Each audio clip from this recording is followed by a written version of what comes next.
শরীফ আমার শরীফ, তুমি কই ছিলা বলো? আমি কই কই খুঁজছি তোমাকে, বলো।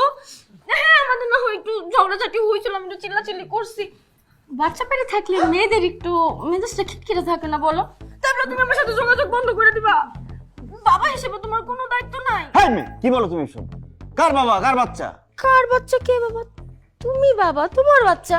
আমরা না প্ল্যান করেই না বাচ্চাটা নিলাম। আল্লাহ গো, আল্লাহ, এগুলো আমি কি শুনতেছি? কে? তুমি চুপ করো তো। এই, আপনি রং নাম্বারে ডায়াল করছেন, এখান থেকে যান। আমি কই যাব? আমার তো আর যাওয়ার জায়গা নাই। তোমার বাড়ি তো আমার বাড়ি। এটা আমার বাড়ি না, এটা আমার শ্বশুর বাড়ি। তোমার শ্বশুর বাড়ি মানে? তুমি আমার রেখে আবার কারে বিয়ে করছো? আল্লাহ গো, এটা শোনার আগে আমার মরণ হইল না। কে?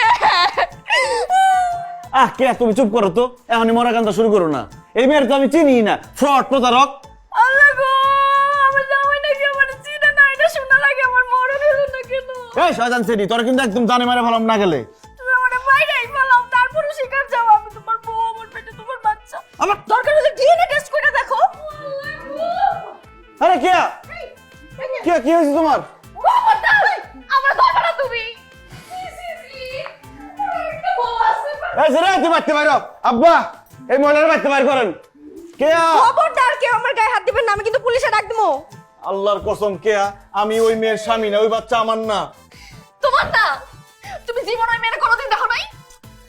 চেহারাটা চিনা চিনা লাগতেছে, কিন্তু মনে পড়তেছে না। তার মানে তুমি চিনো? আমার মিথ্যা কথা কইছো। একটা ভাইয়া কতটা কনফিডেন্ট হলে ডিএনএ টেস্টের কথা কয় গো? আরে আমার মনে কি ওই মেয়ে প্রতারক, টাকা পয়সার ধান্দা করতে আসছে এখানে। তুমি মিথ্যা কথা কইতেছো, তুমি একটা মিথ্যুক। আবার তোমার সহ্য হইতেছে আর তুমি আমার চোখের সামনে থেকে যাও। তুমি আমার চেয়ে ওই মেয়ের বেশি বিশ্বাস করতেছো। করতেছি, কারণ এই মেয়ে সত্যি কইতাছে। তুমি কিভাবে জানো সে সত্যি কথা বলতেছে? তুমি মিথ্যুক। আমি এই সময় না বেশিক্ষণ দাঁড়ায় থাকুন যায় না। আচ্ছা, ভালো কথা। তুমি তো আমার ছোট সত্যি না, আমার ছোট বোনের মতো। আচ্ছা, এটা কত কত প্রেগনেন্ট আমি, বাচ্চা পেটে আমার, মাথা ঘুরে পড়ে গেল, তুমি এটা কোন লজিকে যায়?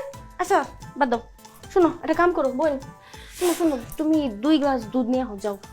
1 গ্লাস আনবা আমার লিগা, আর আরেক গ্লাস আনবা তোমার হাজবেন্ডের এই অনাগত সন্তানের লিগা। এই প্রতারক মহিলা, বন্ড প্রতারক, বিশ্বাসঘাতক। এই, তোর পেটে কি আসলে বাচ্চা আছে? তওবা আস্তাগফিরুল্লাহ, এটা তুমি কি কও? এই দেখো তুমি, এই পুষ্কু দেখছস তোর বাপে আমার সাথে কিরম ব্যবহার করতেছে? তুই দুনিয়ায় আইসা তোর বাপের এই ইচ্ছা মতো শাসন করে দিবি, বইকে দিবি কেমন? সব মিছা কথা। কে? কে? তুমি কই যাও? কি এত কিছু দুধ আনতে? তুমি বল, তুমি আমার সাথে বকবা? একটা ঘুষা মারা তোর নাক মুখ ফাড়াই ফেলাম ধরে। ফাজিলের বাচ্চা ফাজিল, তোর পেটে বাচ্চা আছে কি নাই আমি দেখে ছাড়ম। আমি আইতাছি কারা। বাণিজ্যতের 13টা বাজে দিছি। এখন কান্তাছস কেন? হ্যাঁ, তুই কেমন বউ যে নিজের জামাইটা দেখা রাখতে পারস না? সারাদিন গয়না গাটি আর সাজগোজ নিয়ে থাকে, এই জন্যই তো জামাই এমন করছে। তুই যদি ঠিক মতো সময় দিতিস তাহলে জামাই কি এমন করতো? তুমি কি কইলাম মা? আমি আমার জামাইরে ভালোবাসি না। আমি বাড়ি আমার একটু উচ্চ আকাঙ্ক্ষা আছে, আমার স্বর্ণ করে ভালো লাগে, নতুন নতুন শাড়ি ভালো লাগে, তাই বলে কি আমার ভালোবাসি না? এরকম একটা কাম করবো আমার লাগে, আমি চিন্তা করি তাই। আরে এখন আর পোলাপেনের মতন কান্দা কেটে করে লাভ কি? যে সর্বনাশ শহর এটা তো এই গেছে গা। কিন্তু জামাই তো এরকম বলা ছিল না। আসলে যে কথা আছে না, টাকা মানুষ অমানুষ করে দেয়, ভালো মানুষটা খারাপ করে দেয়। এই জামাই হইতেছে তার একদম বাস্তব প্রমাণ।